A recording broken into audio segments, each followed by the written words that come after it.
കൊല്ലങ്കോട് പോലീസിന്റെ മൂക്കിൻ തുമ്പത്തുന്ന മോഷണം നടന്ന് 12 ദിവസം പിന്നിട്ടിട്ടും പ്രതികളെ കണ്ടെത്താനാകാതെ പോലീസ് സ്റ്റേഷന് സമീപത്തെ കെട്ടിടത്തിൽ മോഷണം നടന്നിട്ടും ഇതുവരെ കേസിൽ കാര്യമായ പുരോഗതി ഉണ്ടായിട്ടില്ലെന്നത് ആശങ്ക ഉയർത്തുകയാണ്. കെ ഗോപാലകൃഷ്ണന്റെ ഉടമസ്ഥതയിലുള്ള കെട്ടിടത്തിലെ വീടും കടയും വാടക മുറികളുമാണ് മോഷ്ടാക്കൾ ലക്ഷ്യമിട്ടത്. കഴിഞ്ഞ 15-ാം തീയതിയാണ് മോഷണം നടന്നത്. ഗോപാലകൃഷ്ണൻ കഴിഞ്ഞ 10-ാം തീയതി മൂത്ത മകൾ ലക്ഷ്മിയുടെ പഴയന്നൂരിലെ വീട്ടിലേക്ക് പോയിരുന്നതിനാൽ വീട് ഏതാനും ദിവസങ്ങളായി പൂട്ടിക്കിടക്കുകയായിരുന്നു. വ്യാഴാഴ്ച രാവിലെ 8 മണിയോടെ വീട്ടിൽ തിരിച്ചെത്തിയപ്പോഴാണ് മോഷണം നടന്ന വിവരമറിയുന്നത്. വീടിന്റെ പൂട്ട് തകർത്ത് അകത്തു കടന്ന മോഷ്ടാക്കൾ വെള്ളിപ്പാത്രങ്ങളും പണവും കവർന്നതായി കണ്ടെത്തി. ഇതോടൊപ്പം കെട്ടിടത്തിൽ പ്രവർത്തിക്കുന്ന കടയിലും കവർച്ച നടത്തിയതായും വാടക മുറികളിൽ താമസിക്കുന്നവരുടെ മുറികളിൽ നിന്നും പണം നഷ്ടമായതായും പരാതിയുണ്ട്. ഗോപാലകൃഷ്ണൻ വീട്ടിൽ ഒറ്റയ്ക്കാണ് താമസിച്ചിരുന്നത്. അദ്ദേഹം സ്ഥലത്തില്ലാത്ത സമയം മനസ്സിലാക്കിയാണ് മോഷ്ടാക്കൾ കൃത്യം നടത്തിയതെന്നാണ് പ്രാഥമിക നിഗമനം. 12 ദിവസം പിന്നിട്ടിട്ടും പ്രതികളെ കണ്ടെത്താനോ മോഷണ വസ്തുക്കൾ വീണ്ടെടുക്കാനോ പോലീസിന് കഴിഞ്ഞിട്ടില്ലെന്നത് ആശങ്കയാണെന്ന് ഗോപാലകൃഷ്ണൻ പറഞ്ഞു. കൊല്ലങ്കോട് പോലീസ് സ്റ്റേഷൻ്റെ മുൻഭാഗത്ത് നിന്ന് നോക്കിയാൽ എൻ്റെ വീട്ടിൻ്റെ പിൻഭാഗത്ത് എന്തൊക്കെയാണ് നടക്കുന്നത് എന്നുള്ളത് വ്യക്തമായി കാണാം.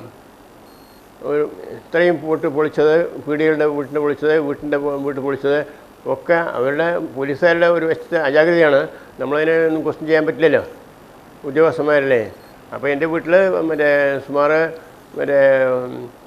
അലമാരയിൽ വെച്ച 7,000 രൂപയുടെ പുത്തൻ കെട്ടുനോട്ട്, പിന്നെ ഒരു 500 രൂപയുടെ 4 നോട്ട്, അങ്ങനെ 9,000 രൂപ പോയിട്ടുണ്ട്. പിന്നെ ഞാൻ മകൾ നടത്തുന്ന ഫോട്ടോസ്റ്റാറ്റ് കടയിൽ സുമാർ 3,500 ഒരു 850 രൂപയും 4,500 രൂപ പോയിട്ടുണ്ട്. ഇവിടെ അമാതിരി വെള്ളിപ്പാത്രങ്ങൾ പോയിട്ടുണ്ട് സുമാർ 2 കിലോ.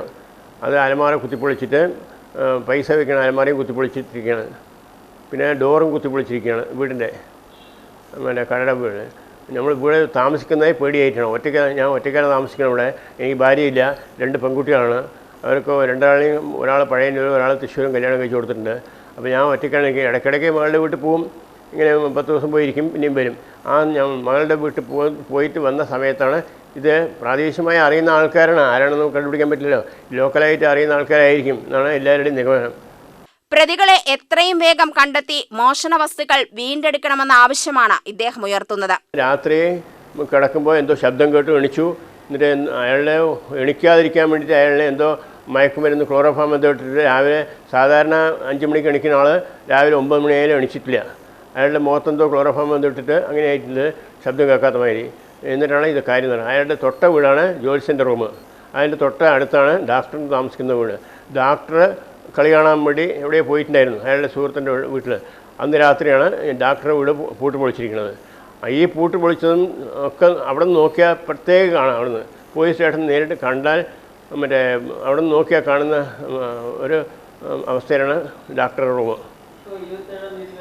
അപ്പോൾ ഡോഗ് സ്ക്വാഡ് ഈ 15-ാം തീയതിയിൽ നിന്ന് സുമാർ 15, 10, 27, 12 ദിവസമായി. 12 ദിവസം യാതൊരു അന്വേഷണം ഒന്നും പുരോഗതിയും കാണുന്നില്ല.